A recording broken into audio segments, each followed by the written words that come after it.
سر آخری سٹوری پہ بات کر لیتے. سر آیا صوفیہ کو مسجد بنانے کے حوالے سے ترک عدالت کے فیصلے کو عالمی سطح پر تنقید کا نشانہ بنایا جا. اصل میں دیکھیں جی یہ تو سارا کچھ کیا درا تو اتاترک ہے.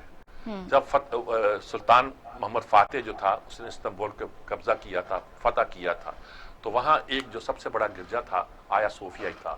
وہ گرجا بھی تھا، یہ کہتے ہیں وہ گرجا تھا نہیں، کمیونٹی سینٹر تھا. میں کہتا ہوں کمیونٹی سینٹر نہیں تھا، وہ آرتھوڈاکس چرچ کا مرکز بھی تھا. چنانچہ مسلمانوں نے وہاں نماز پڑھنے کی اجازت دی.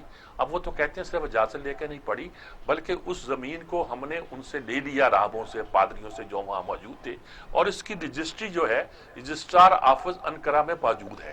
صحیح. اس لینے کے بعد وہ جو اس سے پہلے 900 سال تک وہ ان کا ہیڈ آفس رہا تھا آرتھوڈاکس چرچ کا یا کچھ کہہ لیجئے، وہ مسجد میں تبدیل ہو گیا. 500 سال مسجد رہا. اتاتورک کو ایک چنگ آتی تھی، وہ نماز بھی کہتا تھا عربی میں نہیں پڑھو، ترکی میں پڑھو. اس نے بہت سی سو کارڈ ریفارمز کی تھی. روشن خیال تھا، ترکی کو بچایا، اس نے آگے لے کے گیا، لیکن یہ پہلو اس کا بہت کمزور تھا. رزلٹ نکلا تھا 34 میں فیصلہ کیا گیا کہ یہ مسجد نہیں رہی، اسے اب میوزیم بنا دیا جائے، دنیا کو خوش کرنے کے لیے، مغرب کو خوش کرنے کے لیے. اب آیا تو وہاں مقدمہ کر دیا گیا، عدالت میں گیا، عدالت نے فیصلہ دیا کہ یہ مسجد ہے.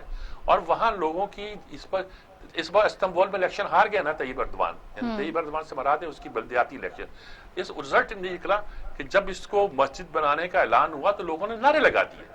جب پہلی بار اذان لوگوں نے اللہ اکبر کی آواز عربی میں سنی تھی تو کہتے ہیں پورا ترکی رونے لگ گیا تھا. اور اب جب انہوں نے آیا صوفیہ کے باہر جمعے کی نماز پڑھی ہے اور یہاں اذان کی آواز کو سنا ہے تو ان کی کیفیت اور ہو گئی.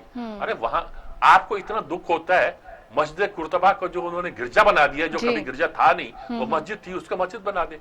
خیر اس پہ آج وقت اتنا ہے نہیں پوری لمبی بات کر سکوں، کسی وقت میں تفصیل کے ساتھ بھی گفتگو کروں گا کہ یہ کب بنا، کیسے بنا، کہاں تک چلا، آگے آیا. 2 منٹ ہیں ہمارے پاس اور اب اس کی کیا صورت ہے. 2 منٹ سے پہلے میں ختم نہیں کر رہا، اور کیا صورتحال ہے اس کی. لیکن یہ بات یاد رکھنی ہے، آیا صوفیہ کے ساتھ ہی مسجد بن گئی ہے 6 میناروں والی. جی. اس کا بڑا لطیفہ ہے کہ ان کو 6 مینار کیوں ہونے کا، جو ترکی زبان کا لفظ میں نے سنا تھا جب استعمال کیا گیا تو وہ سے مطلب تھا شاندار مسجد بناؤ. اس کا مطلب اس نے لیا کہ 6 میناروں کی مسجد بناؤ. انہوں نے 6 میناروں کی مسجد بنائی، وہ ساتھ ہی ہے مسجد. جہاں آیا صوفیہ ہے ادھر یہ ہے. تو یہ ساری چیزیں جو ہیں یہ ترکی کا ورثہ ہے. اور آیا صوفیہ کے ساتھ جہاں آیا صوفیہ ہے اس کے ساتھ جو کمرے ہیں، شاہی محل ہے، یہ ہے. اور پھر ایک حصہ وہ ہے جہاں حضور کے تبرکات جو ہیں وہ پڑے ہوئے ہیں. حضور کے نہیں اور بہت سے ہیں، تلواریں پڑی ہیں، حضرت علی کی، حضرت عمر کی، حضرت بکر صدیق کی، حضرت عثمان کی، سبھی کی تلواریں پڑی ہیں.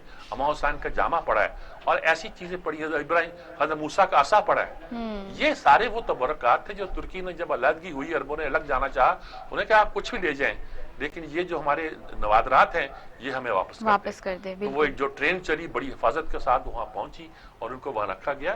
یہ سارے آیا صوفیہ کا حصہ ہے. اس لیے اس سارے حصے کو انہوں نے ایک طرح کا عجائب گھر کہا. میں نماز پڑھ لو، میں جب گیا تھا پچھلی بار تو میں نے دیکھا تھا کہ اس کی گنبد پر ایک نئی مینا کاری ہو رہی تھی، اللہ کے نام بھی لکھے ہوئے تھے، ان کو بہتر بھی کر رہے تھے. جب نستعلیق میں یا نسق میں یا اپنی زبان میں ہم ترکی عبارت بھی پڑھتے ہیں تو مجھے حیرانی ہوتی ہے کہ مقامی ترک اس کو سمجھتے نہیں ہیں. ان رسم الخط بدل کر انہوں نے بڑا ظلم کیا وہاں کے لوگوں کے ساتھ. لیکن ہماری ٹریڈیشن وہی ہے، اس ٹریڈیشن کے ساتھ جڑیں گے تو آپ پھلیں پھولیں گے، ورنہ آپ عجیب لگیں گے. سر کلوزنگ ریمارکس دیجیے. کلوزنگ ریمارکس کیا جی، سارے فساد ڈالا ہوا، فتنہ فساد بلاول سے لے کر سب نے، اور ہم تماشا دیکھ رہے ہیں. اور اب کورونا کا ذکر ہی نہیں ہوتا، اور دعا ہے کہ عید اور محرم آرام سے گزر جائے اور اللہ ہمیں اس مصیبت سے وبا سے نجات دلائے. بس یہی میں کہہ سکتا ہوں. جی ناظرین، آج کا پروگرام آپ نے دیکھا. اب ہمیں فیڈ بیک سے ضرور آگاہ کیجیے گا. کل پھر حاضر ہوتے ہیں، سیم ٹائم سیم چینل. تب تک کے لیے اللہ نگہبان.